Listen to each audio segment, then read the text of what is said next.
नमस्कार and welcome to the mindful life. आप सभी का बहुत-बहुत स्वागत है। और पिछले हफ्ते हमें आपके बहुत सारे मेल्स मिले हैं और एक बार फिर उन सभी मेल्स में जो हमारे व्यूअर्स हैं उन्होंने हमसे रिक्वेस्ट किया है कि हम फिर से रिलेशनशिप प्रॉब्लम्स अपने इस कार्यक्रम में डिस्कस करें, और इसीलिए हमने सोचा कि हम एक बार फिर दोबारा रिलेशनशिप्स के बारे में बात करेंगे। और आज जिस विषय को हमने इस कार्यक्रम में बात करने के लिए चुना है वो है कि how to handle difficult relations, क्योंकि कभी कभी गलती से हम जिंदगी में कुछ गलत लोगों का साथ पा जाते हैं या फिर कुछ गलत रिश्तों में फंस जाते हैं और फिर उनसे बाहर निकलना बहुत मुश्किल हो जाता है। आज हम इसी के बारे में बात करेंगे। हम में से बहुत से लोग ऐसे होते हैं जो बहुत डिफिकल्ट रिलेशनशिप से गुजर रहे होते हैं और उन्हें बिल्कुल समझ नहीं आता कि वो उस विशियस सर्कल से कैसे बाहर निकले। आज इस पर बातचीत के लिए मैंने एक बहुत ही खास मेहमान को इस कार्यक्रम में आमंत्रित किया है। मेरे साथ हैं डॉक्टर निशा खन्ना, जो कि एक जानी मानी साइकोलॉजिस्ट है, मैरिज और रिलेशनशिप काउंसलर है। डॉक्टर निशा, आपका बहुत बहुत स्वागत है द माइंडफुल लाइफ में। Thank you, Sumedha, to giving me an opportunity to speak to you and interact with you. It's an honor to have you on the show. आज हम difficult relationships के बारे में आपसे समझना चाहेंगे। आप अब तक इतने क्लाइंट्स की मदद कर चुकी हैं, इतने लोगों की मदद कर चुकी हैं। मेरा सबसे पहला क्वेश्चन आपसे यही है कि when we are in a relationship and the thought of it also leaves you depressed, तो कैसे देखा जाए उस रिलेशनशिप को? आप क्या समझती हैं, क्या वो रिलेशनशिप वर्थ लिविंग या वर्थ कंसिडरिंग भी है? डिफिकल्ट रिलेशनशिप में अगर हम बात करें तो whether the other person is abusive towards you, maybe form of neglect also, because neglect also comes in the form of abuse. Yes. That person is physically violent with you, acknowledging it also under abuse. Now we can say that difficult relationship is different. For example, I must be expecting my partner should come out at 5 o'clock. Okay, but my partner's schedule is busy, is coming at 8 o'clock. For me, it may be a difficult relationship. That when he's coming back home, spending time with his family, not giving time to me. तो वो मुझे समय नहीं देते हैं, वो आकर अपनी फैमिली के साथ बात करते हैं, थोड़ी देर टीवी देखते हैं, खाना खाते हैं, एंड में जब तक वो रूम में आते हैं वो थक हार कर सो जाते हैं, तो हमारा इंटरेक्शन नहीं होता। मेरे लिए वो रिलेशनशिप भी डिफिकल्ट हो सकता है। अगर मेरा पार्टनर मैं कुछ भी बोलती हूँ या बोलता हूँ उसे इम्पोर्टेंट कंसिडर नहीं करता, मुझे वैल्यू नहीं करता, तो इसे भी हम डिफिकल्ट रिलेशनशिप बोलेंगे। डिफिकल्ट रिलेशनशिप अगर मेरा पार्टनर मुझसे जोर से बात कर रहा है, मुझ पर स्क्रीम कर रहा है, छोटी छोटी बात पर गुस्सा कर रहा है, तो उसे भी डिफिकल्ट रिलेशनशिप बोलेंगे हम। पहली चीज है, अगर हम किसी डिफिकल्ट रिलेशनशिप में हैं जो हमें डिफिकल्ट लगता है, क्या हम उसे एक्नॉलेज कर रहे हैं? फॉर एग्जाम्पल, अगर मेरा पार्टनर मुझ पर चिल्ला रहा है और मुझे लग रहा है ये सही नहीं है, तो क्या मैं एक्नॉलेज कर रहा हूँ या कर रही हूँ कि ये मेरे लिए एक बहुत डिफिकल्ट रिलेशनशिप है? फॉर एग्जाम्पल, ऐसे ही अगर एक पार्टनर ने चीट किया, चाहे वो मेल हो या फीमेल हो, क्या मैं ऐसे पार्टनर के साथ रह सकता हूँ या रह सकती हूँ जिसने मुझे चीट किया? क्योंकि हर इंसान के लिए वो डेफिनेशन डिफरेंट होती है। क्योंकि डेफिनेशन डिफरेंट होती है तो डेफिनेटली आपका कंफर्ट जोन क्या है वो आपसे बेहतर कोई नहीं जानता, और उसको हैंडल आपने करना है, वो भी आप ही का है चॉइस। सो जब आप ऐसी किसी सिचुएशन में है तो मेरा ऐसा मानना है सबसे पहले आप एक्नॉलेज करिए आप ऐसी किसी प्रॉब्लम में हैं, आप डिस्कम्फर्ट महसूस कर रहे हैं, तो ये सब चीजें जो है आपको पहले एक्नॉलेज करनी है। एक्नॉलेज और एक्सेप्ट। एक्नॉलेजमेंट हेड से होगा, एक्सेप्टेंस हार्ट से होगा, and then you can take further steps. How you want to vocalise those things कि मैं इनमें डिस्कम्फर्ट महसूस कर रहा हूँ या कर रही हूँ। और जब आप वोकलाइज करेंगे तो उसके प्रॉज एंड कॉन्स भी देखने हैं हमने। सिर्फ क्योंकि कई बार सिर्फ वोकलाइज करने से प्रॉब्लम का सोल्यूशन नहीं निकलता। हमने अपने पार्टनर को बता दिया मुझे इस चीज से डिस्कम्फर्ट है, कई बार हमें रीजनिंग भी करनी पड़ती है, मैं किस रीजन की वजह से इस पर्टिकुलर सिचुएशन में ऐसा फील कर रहा हूँ। मे बी वो रीजन ये हो सकता है कि आपको अपनी सेल्फ वर्थ ना लगती हो, या सामने वाला एक्चुअली में बहुत ज्यादा सुपीरियर फील करता हो। हम भी अपने आप में इंफीरियर फील कर सकते हैं, तो वो डेफिनेटली रीजन क्या है, अगर हमें रीजन का क्लैरिटी होगा तो हम सामने वाले को बहुत अच्छे तरीके से पॉइंट आउट कर सकते हैं। तो बेसिकली आपने कहा एक्सेप्टेंस थ्रेशोल्ड हमें अपना पता होना चाहिए कि हम कहाँ तक सहन कर सकते हैं। ठीक है, मैं मैरिज की आपसे एक बात करना चाहूंगी। Marriage is a very strange union. जब भी हम अरेंज मैरिजेस के लिए खास तौर पर जाते हैं, या मैं इवन लव अफेयर्स की भी बात करूंगी, जो किसी भी तरह के इस तरह के अलायंसेस होते हैं, इसमें हम we get to meet a person once और ट्वाइस, या मैक्सिमम हम 6 या 7 बार शादी से पहले एक इंसान से मिलते हैं। अगर हम उसके साथ सेटल डाउन हो जाते हैं और गलती से हमारा और उसका वेवलेंथ मैच नहीं करता, जो कि हमें बाद में पता चलता है, ऐसे में उस इंसान के साथ रहना पूरी जिंदगी, क्योंकि अगर आप शादी के कुछ ही समय बाद ये रियलाइज कर जाते हैं तो आपको अचानक से ऐसा लगने लगता है कि आप तो फंस गए, अब आप ना इससे बाहर आ सकते हैं और ना आप उस इंसान को ठीक से जान पाए थे। तो शायद उससे बड़ा हेडेक और कोई होता नहीं है, क्योंकि पूरी जिंदगी दिखती है आपको अपने सामने। ऐसी सिचुएशन में आप एज अ मैरिज काउंसलर, जब आपके पास क्लाइंट्स आते हैं, आप किस तरह की राय देती हैं लोगों को?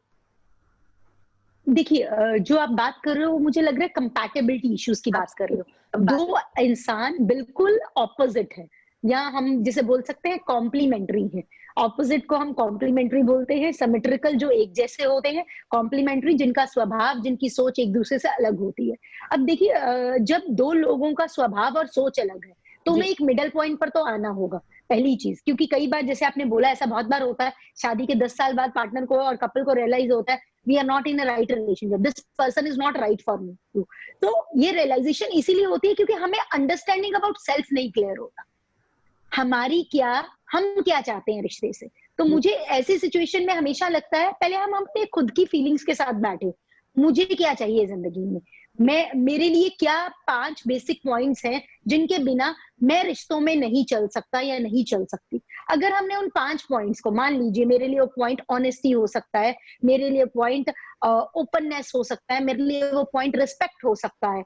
तो अगर हम ऐसे ही कुछ 5 पॉइंट्स लिख लें और देन हम ये सोचे अब हम अपने पार्टनर से क्या चाहते हैं, जब भी हमें कोई प्रॉब्लम है हमें उससे पॉइंट आउट करना है। अगर हमें क्लैरिटी है हमें वो प्रॉब्लम क्यों आ रहा है तो हम उसे नाइस तरीके से पुट अक्रॉस कर सकते हैं। जब भी ऐसे कभी केसेस होते हैं तो मैं ये बोलती हूँ आप कैसा फील कर रहे हैं या मैं कैसा फील कर रही हूँ, हम आई करके पर्टिकुलर सिचुएशन को एड्रेस। आपको नहीं लगता कि जो शादी की उम्र होती है, मैं कहती हूँ 25 से 30 साल के बीच में आमतौर पर शादियां होती हैं, ऐसे में क्या इतनी मैच्योरिटी एक इंसान में होती है कि वो ये जान पाए कि उसे एक्चुअली उसके बेसिक वो कौन सी चीजें हैं जो वो अपने पार्टनर में देखता है? मुझे ऐसा लगता है कि बहुत से लोगों में वो मैच्योरिटी नहीं होती and they just succumb to the pressure. जो भी उनके पेरेंट्स कहते हैं हाँ ये अलायंस तुम्हारे लिए ठीक है, they just succumb to the pressure. हाँ बिल्कुल, आप बिल्कुल ठीक कह रही हैं इस बात पर कि बहुत सारे लोग जो हैं वो अवेयर नहीं होते उन्हें चाहिए क्या। बचपन में क्या होता है, बिना मांगे पेरेंट्स हमें चीजें दे देते हैं, हमें लगता है कि हमें कुछ मांगने की जरूरत ही नहीं, बिना बोले ही हमें सब कुछ मिल रहा है। तो हमारी डिसीजन मेकिंग स्किल डेवलप ही नहीं होती, वो एबिलिटी ही डेवलप नहीं होती। हम अपने आप से बैठकर पूछते ही नहीं, ना ही हमसे पेरेंट्स कभी पूछते बेटा आप क्या चाहते हो। बहुत कम पेरेंट्स इन छोटी छोटी इमोशनल ग्रोथ पर ध्यान देते हैं, जिसकी वजह से एक पर्सन का अवेयरनेस लेवल बढ़ता है। आपको अगर रिश्तों में क्लैरिटी होती है कि मुझे जिंदगी में मुझसे खुद से क्या चाहिए, क्या मेरे लिए फिजिकल अपीयरेंस पॉइंट में ज्यादा इंपॉर्टेंट है, क्या मेरे लिए मॉनिटरी मनी इंपॉर्टेंट है, क्या मेरे लिए फैमिली इंपॉर्टेंट है, क्या मेरे को दूसरों से मिलना जुलना या लोगों से मिलना जुलना पसंद है, क्या मैं रिजर्व तरह के इंसान हूं या वैसा रहना पसंद करता हूं या करती हूँ। तो ये पॉइंट्स जब हमें क्लैरिटी होती है हमारे बारे में, हम दूसरे के साथ जब रिश्ते में जाते हैं तो हम दूसरे को भी ऑब्जर्व करते हैं। वक्त के साथ हमें लगता है हम यहाँ अच्छे से एडजस्ट नहीं कर सकते, तो हम उन नीड्स को वोकलाइज करने की बात करते हैं और फिर सामने वाले से पूछते हैं मेरी सेट ऑफ एक्सपेक्टेशंस क्या है, आपकी सेट ऑफ एक्सपेक्टेशंस क्या है। तो मैं हमेशा जोर देती हूँ आप अपनी सेल्फ अवेयरनेस पर काम करें। जो आपने बिल्कुल सही कहा कि 25-30 साल की उम्र में भी अगर आप अवेयरनेस की बात करें, 80% ऑफ पब्लिक को अवेयरनेस लेवल बहुत कम होता है, और किसी को अवेयरनेस लेवल होता भी है तो वो कई बार वो ऑप्टिमिस्टिक नहीं होता, इंसान मोटिवेटेड नहीं होता, एसर्टिव नहीं होते, प्रोज एंड कॉन्स को नहीं सोचते, एम्पैथेटिक नहीं होते, लॉन्ग टर्म प्लानिंग नहीं करते। तो ये सारी चीजें मेजर रोल प्ले करती हैं आपके अपने अपने अवेयरनेस के लिए, इमोशनल अवेयरनेस के लिए, क्योंकि relationship is basically your long time investment. आपने जो 25-30 साल अपने माँ बाप के साथ गुजारे, अगले 40 से 50 साल आप दूसरे इंसान और उसके परिवार के साथ गुजारने वाले हैं। तो यानी कि पेरेंट्स का भी यहाँ पे बहुत इंपॉर्टेंट रोल डॉक्टर निशा ने बताया कि अपने बच्चों की डिसीजन मेकिंग स्किल्स पर हमें काम करना चाहिए। शुरू से उनको इस तरह से उनकी कंडीशनिंग करनी चाहिए माइंड की कि वो अपने डिसीजंस लाइफ में अच्छे से ले सके और उन्हें पता हो कि उनके लिए क्या अच्छा और बुरा है। अब आते हैं डॉक्टर निशा उस चीज पे कि अगर गलती से हम एक ऐसे इंसान के साथ हमारा अलायंस हो गया जिसके साथ हमारी कंपैटिबिलिटी नहीं है, तो अब हम किस तरह से उस चीज को हैंडल करें? देखिए, कंपैटिबिलिटी के कुछ पैरामीटर्स होते हैं। पहली चीज कम्युनिकेशन लेवल, क्या दोनों पार्टनर एक दूसरे के साथ रिश्ते में असर्टिव हैं, खुलकर दिल की बात करते हैं। क्योंकि जब इनकम्पैटिबिलिटी होती है तो मोस्ट ऑफ द टाइम मैंने देखा है, अधिकतर जो मैं आपको बता रही हूँ, जो मेरा एक्सपीरियंस कपल्स के साथ रहा है, उन दोनों का ही कम्युनिकेशन लेवल एक दूसरे के साथ कम होता है। Maybe they are very expressive, they are very assertive, but when it comes to relationship, वो दोनों एक दूसरे के लिए गुड लिसनर नहीं होते। दुनिया के लिए होते हैं, परिवार के लिए हो सकते हैं, बट शायद एक दूसरे के लिए गुड लिसनर नहीं होते। एक दूसरे के प्रति उन्होंने एक ओपिनियन बना लिया होता है इतने सालों के एक्सपीरियंस में, शायद मैं इसे कुछ बोलूंगा तो ये सुनेगी नहीं और बात मानेगी नहीं, या सिमिलर मैं कहूंगी तो ये सुनेंगे नहीं और मेरी बात नहीं मानेंगे।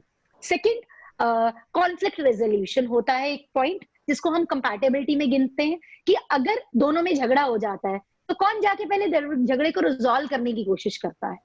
तो कौन पहले मनाता है, कौन पहले सॉरी बोलता है। कई बार रिश्ते में एक इंसान सॉरी बोलता है तो दूसरे को लगता है मैं क्यों सॉरी बोलूं और मैं ही हर बार क्यों सॉरी बोलूं। तो ये जब आपने बोला कम्युनिकेशन में दोनों का गुड लिसनर होना जरूरी है, तो मैं हमेशा बोलती हूँ कि अगर हमें अपने रिलेशनशिप को रिजॉल्व करना है तो किसी एक को पहले समझदारी दिखानी होगी, और समझदारी वही दिखाएगा जिसके लिए वो खुद की इंपॉर्टेंस भी है और रिश्ते की इंपॉर्टेंस भी है। अगर रिश्ते की इंपॉर्टेंस है तो मुझे रिश्ता चलाना है, सबसे पहले दिमाग में दोनों की ये सोच होनी चाहिए, मुझे ये रिश्ता चलाना है, तो डेफिनेटली अब मुझे इसकी बात को सुनना है और उसमें एम्पैथेटिक होना है।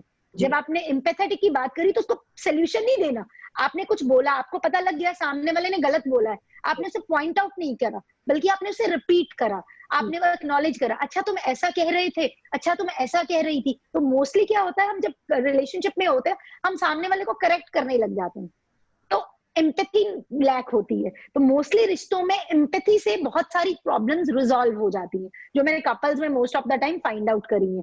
नैगिंग और कंट्रोलिंग बिहेवियर, देन लाइफस्टाइल और हैबिट, जैसे एक पर्सन जो बहुत ज्यादा ऑर्गेनाइज्ड है, एक पर्सन जो है बहुत ज्यादा फिटनेस फ्रीक है, दूसरा पर्सन इतना नहीं है। क्योंकि I believe marriage means accepting other person as it is.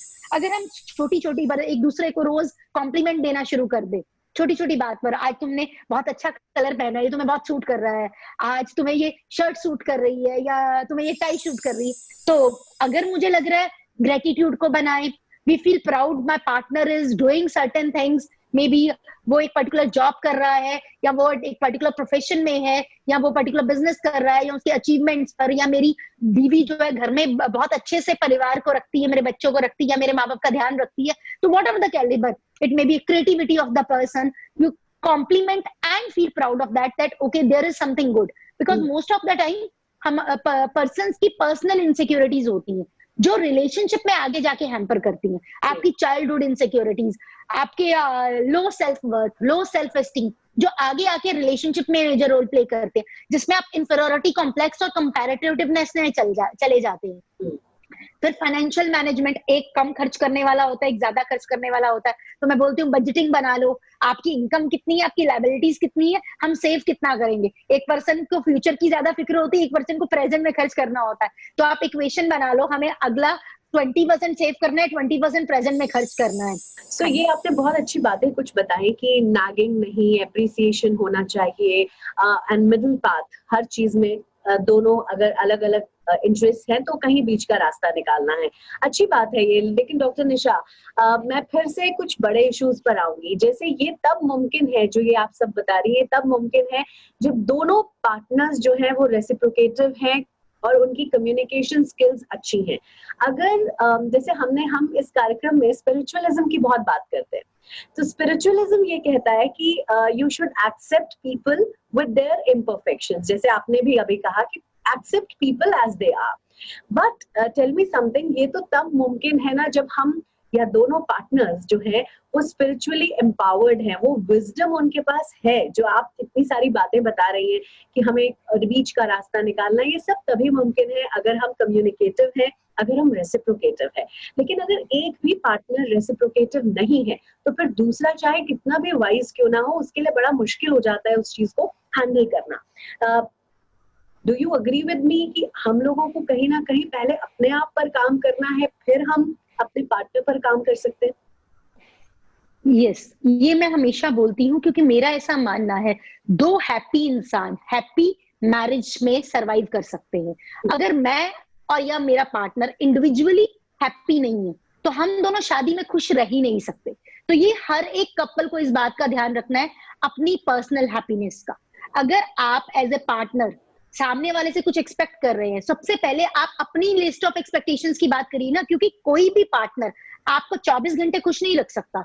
एक पार्टनर के साथ हेल्दी बॉन्डिंग हफ्ते में 5 से 7 घंटे पॉजिटिवली साथ बिताना is good enough, and partner is a part of life. जब हम ये एक सोच रख ले, पार्टनर मेरी जिंदगी का या शादी मेरी जिंदगी का हिस्सा है, मेरी पूरी जिंदगी नहीं है, तो मेरा ऐसा मानना है, हमारे हिंदुस्तान में बहुत सारी वर्किंग वुमेन्स है मेरे और आपकी जैसे, जो काम भी करती हैं, तो take marriage is a part of life. Make your own identity into a career. I say socialize, make friends, have a relationship out of your family, have one-to-one relationship with in-laws. At least working relationship तो बना के रखिए।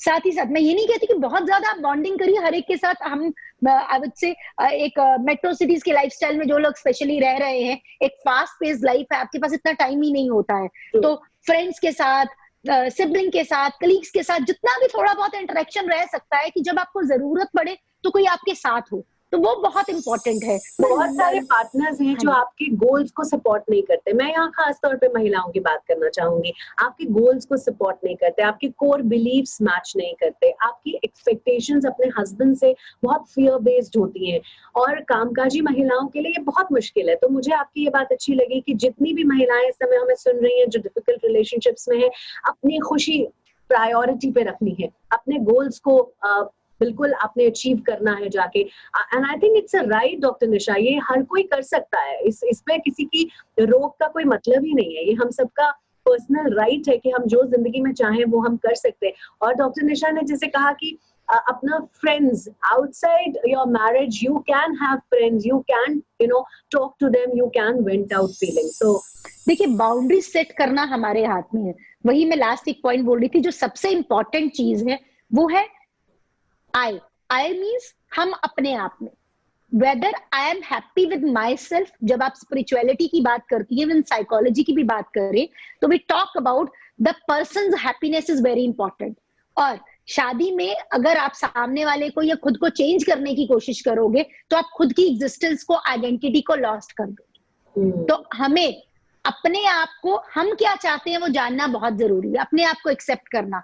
जब आप अपने आप के ख्याल रखने की बात करते हैं, जिसे बोलते हैं love thyself, so love thyself is like what how you can love yourself. You take care of your physical appearance, diet, exercise, you take care of what is intellectual health, what is happening all around the world, you are aware about that, you are sharing your heart out, emotional growth. Whenever you are stressed, with whom you can share your problems, with whom you can approach. Then spiritual health, जैसे आपने बोला, spiritual health is not about that just chanting the name of God. Spiritual health is whatever you have, thanks for that. And then your personal hobbies, interest, your likings, your disliking, and your personal dreams, which may be different from your partner, what you said it. So then you have to define. For example, I need a personal space. I tell my partner, I need a personal space, otherwise I will not be happy. So setting the boundaries in my hands, because it is my internal happiness. And when your level of patience, your level of happiness is more higher, you will be more calmer down. True. You will be more, I will say, flexible towards other. You will not react on things. You will be more receptive. Car में driver जो है वो gear डालता है, first डालता है, second डालता है, थर्ड डालता है, अपनी समझ के अकॉर्डिंग। तो आपकी लाइफ है, उसका आप कमांड अपने हाँ, पार्टनर को देते हैं, अपने पेरेंट को देते हैं, अपने बच्चों को देते हैं, वो किसे देते हैं या अपने लॉस को देते हैं, वो आपके हाथ में। एक बहुत डिफरेंट कॉन्फिडेंस भी आता है उससे। जब आपके अंदर कॉन्फिडेंस होगा तो सामने वाला अपने आप आपकी रिस्पेक्ट भी करने लगता है।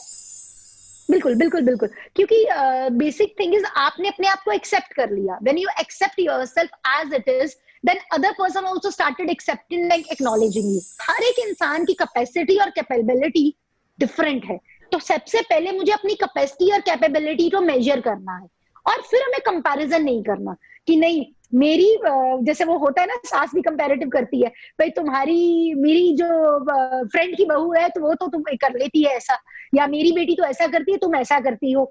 सेम वे हम फीमेल्स हम कंपेयर करती है, मेरी बहन के ससुराल में ऐसा होता है और मेरे साथ और मेरी फ्रेंड के यहाँ ऐसा होता है, तो वो कंपैरिजन नहीं हो सकता क्योंकि आप एक डिफरेंट इंडिविजुअल हैं। सो आपकी बात से जो मैं समझ पा रही हूँ वो ये कि हमें विक्टिम मेंटालिटी का शिकार नहीं होना है, अपनी वर्थ को समझना है, और अपने आप से जो लोग प्यार करना छोड़ देते हैं, क्योंकि किसी से भी शादी करना या किसी लव अफेयर में आने का मतलब ये बिल्कुल नहीं होता कि आप किसी के स्लेव बन गए हैं।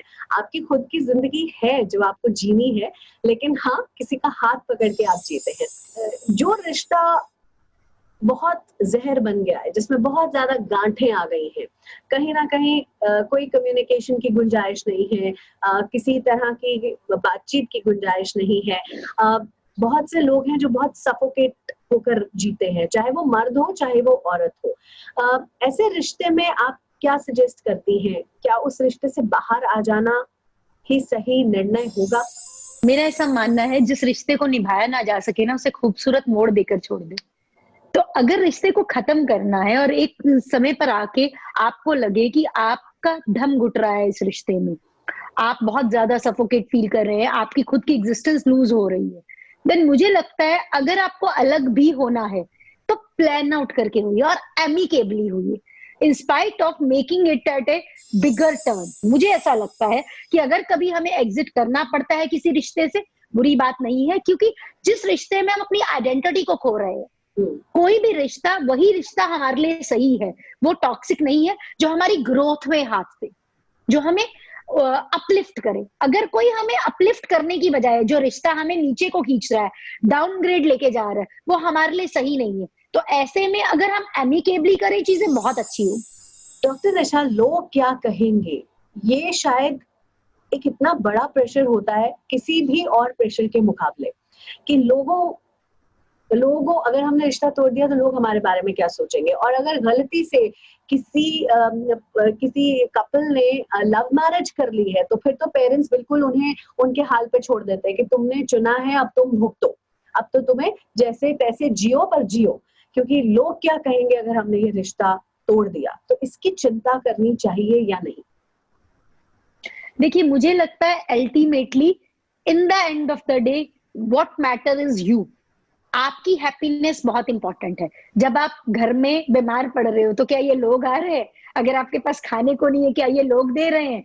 जब आप जिंदगी में आगे बढ़ रहे हो तो क्या ये लोग कर रहे हैं? तो बेसिकली सिक्स वो रिलेशनशिप मैटर करें आपके लिए जिन्होंने आपके लिए कुछ किया है, वो डेफिनेटली मैटर करने चाहिए और करते भी हैं। बट अगर लोग जो हमें जानते भी नहीं है और हमारे बारे में ओपिनियन बना रहे हैं, तो मुझे लगता है उनके बारे में सोचना व्यर्थ है। हम क्योंकि मुझे लगता है ये इंसान की सोच है, हम किसी को जानते भी नहीं है बट हम जजमेंट देने में तैयार रहते हैं। चाहे वो रिया सुशांत का केस हो, हम किसी की पर्सनल लाइफ के बारे में एक्चुअली में कुछ नहीं जानते हैं, but we are ready to give a judgement. तो मुझे लगता है हम अगर नॉन जजमेंट हो जाएं और खुद को, क्योंकि समाज किससे बनता है? हम और आप जैसे लोगों से बनता है। शुरुआत किसी से तो होगी। हम और आप जैसे लोग अगर नॉन जजमेंटल बनना शुरू कर दें, हम किसी को जज ना करें, ये तय कर ले। हम किसी को जज नहीं करेंगे और कोई हमें जज कर रहा है तो हम उसे बुरा क्यों माने? वो तो हमें जानता ही नहीं है ना, वो हमारे बारे में जानता ही नहीं है। और वो बोलते हैं ना, अगर मछली को पानी से बाहर निकालकर पेड़ पर नहीं चढ़ सकती, उससे जज किया जाए तो वो बेवकूफी होगी। तो मुझे लग रहा है दुनिया क्या कहेगी, ये सोच को एक दायरे पर रखकर, एक साइड पर रखकर हम जिंदगी जिए। हमें जिंदगी में क्या चाहिए, हम जिंदगी से क्या चाहते हैं? क्या मुझे दुनिया में इन सब दुनिया वालों की जरूरत है? मुझे लगता है एक खुशनुमा जिंदगी जीने के लिए आपको एक अपने आप की जरूरत है और कुछ चंद लोगों की जो आपको समझ सके। तो वो अगर समझदारी वाला रिश्ता है तो मुझे नहीं लगता, अगर मेरे दोस्त मुझे पसंद करते हैं तो मैं शादी में रहूं या शादी से बाहर मुझे तब भी पसंद करेंगे। मेरे पास पैसा रहे या ना रहे तो भी पसंद करेंगे। और साथ में जिन लोगों की आप बात कर रही हैं वो चंद लोग जो आपसे बहुत प्यार करते हैं, जिसमें माता पिता भी है, क्या माता पिता खुश रहेंगे जब वो अपने बच्चों को खुश ही नहीं देखेंगे? तो इसलिए बहुत अच्छी लगी मुझे ये बात कि आई थिंक ये एटीट्यूड अगर हम अपनी लाइफ में रखते हैं कि लोग जब आप परेशान हैं तो क्या आपको आकर संभाल रहे हैं? नहीं संभाल रहे, तो फिर उन लोगों की चिंता क्यों करनी है जब आप एक टॉक्सिक रिलेशनशिप से बाहर आकर अपनी नई जिंदगी शुरू करना चाहते हैं। इस चीज को जरूर ध्यान में रखिएगा। और डॉक्टर निशा, उन लोगों के लिए आप क्या कहेंगी जो बस अभी अभी शादी करने ही वाले हैं, अब वो अपना पार्टनर चूज कर रहे हैं, कैसे कॉन्शियसली हम अपना पार्टनर चूज करें ताकि हमें ये सब चीजें डिस्कस करने की जरूरत ही ना पड़े? देखिए, मुझे लगता है जब हमारी क्लैरिटी खुद को लेकर बहुत क्लियर होती है तो पार्टनर को चूज करने में भी हम गलती कम करते हैं। अगर करते भी हैं तो हमें क्योंकि अरेंज मैरिज में तो 2-3 सिटिंग्स में ही डिसाइड करना पड़ता है whether this person is right partner और नॉट। अगर आप लव मैरिज में, तो मैं हमेशा बोलती हूँ प्लीज कोर्टशिप पीरियड लीजिए। उस कोर्टशिप पीरियड में एक दूसरे से बात करिए, एक दूसरे को जानने की कोशिश करिए, अवॉइड मत करिए। जहां भी आपको कंफ्यूजन आते हैं ऑब्जर्वर भी बनिए, वो बहुत जरूरी है। सामने वाले को चेंज मत करिए। मुझे लगता है जब सामने वाला आपसे प्यार करता है या आप किसी को प्यार करते हो तो आप ऑटोमेटिकली कुछ चीजें करते हो चेंज होने के लिए। आपको बोलना नहीं पड़ता तुम मुझसे प्यार करते हो तो दारू पीना छोड़ दो, तुम मुझसे प्यार करते हो तो सिगरेट मत पियो। वो पर्सन अपने आप वो एफर्ट करता है। मतलब अगर वो फिजिकली फिट नहीं है तो मुझे लगता है वो एफर्ट करेगा फिजिकली फिट होने के लिए। तो जब कोई सामने वाला प्यार करता है तो प्यार में चीजें कराई नहीं जाती हैं, अपने आप हो जाती हैं। तो मुझे लगता है मैंने बहुत बार देखा है कि जब बहुत सारी फीमेल्स खाना बनाना नहीं उनको अच्छा लगता, बट जब वो पति से प्यार करती हैं तो उसके लिए कुकिंग भी करती हैं। सेम वाइस वर्सा, एक हस्बैंड अगर एक्सपेक्ट करता है कि मेरी वाइफ जो है वो अच्छे से खाना बनाए तो डेफिनेटली वो खाना बनाने की जब बात आती है तो वो बात में कम से कम यही आ जाता है कि कोई बात नहीं, मेरे पार्टनर को खाना बनाना नहीं आता, I can adjust with that. चलो कभी महीने में तुमने एक डिश बना दी प्यार से, बहुत अच्छा है मेरे लिए। तो मुझे लगता है दोनों अगर एक हो ना, हम शादी में एडजस्टमेंट और कॉम्प्रोमाइजेस की अगर हम कभी भी बात करते हैं तो मुझे लगता है वो म्यूचुअल शब्द होता है।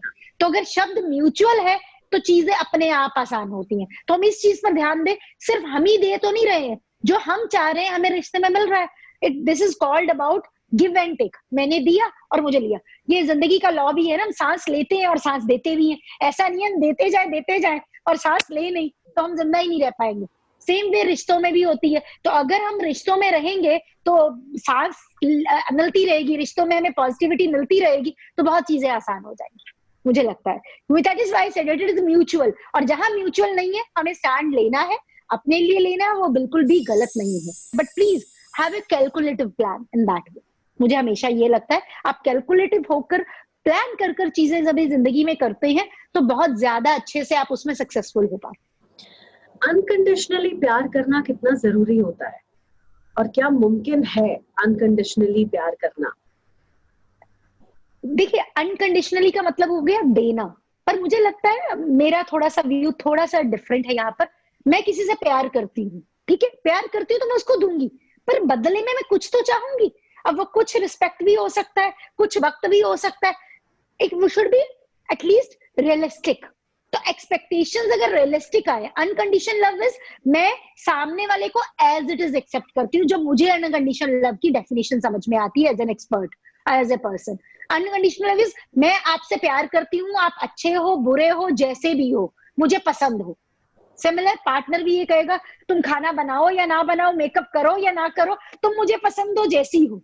सो that is unconditional love. We are not forcing each other कि हम एक दूसरे को चेंज करना चाहते हैं। That is called unconditional love. और पर बदले में जिसे आप प्यार कर रहे हैं, अगर वो इज्जत देगा आपको, अगर वो रिस्पेक्ट देगा आपको और बदले में थोड़ा सा प्यार आपके तरीके नहीं से तो अपने तरीके से दिलाए, आपको आई लव यू नहीं बोले तो स्पेशल फील करा दे, बात तो वही है। अगर तरीका जरूरी नहीं है कि आपके पार्टनर का प्यार करने का आप ही का वे हो। कई बार हो सकता है पार्टनर इतना ज्यादा एम्बिशियस नहीं है पर उतना ज्यादा हार्ड वर्क कर रहा है, क्योंकि वो आपको खुश रखना चाहता है। आप एम्बिशियस हो और आप उनकी वजह से एक बैक सीट ले रहे हो करियर में।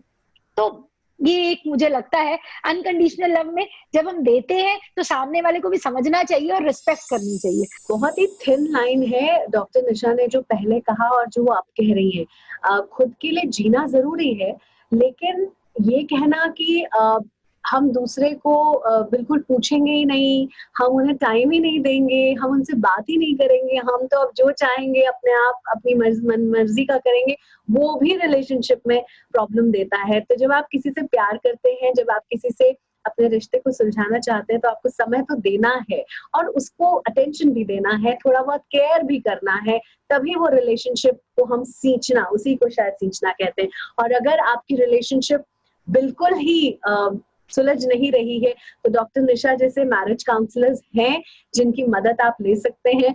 लेकिन फिर वही बात, आप तक भी डॉक्टर निशा वही लोग पहुंचते हैं जहां दोनों पार्टनर्स विलिंग होते हैं बात करने के लिए, राइट? हाँ, बट बहुत बार ऐसा होता है इंडिविजुअल पार्टनर्स भी आते हैं, उनके अपने इश्यूज होते हैं।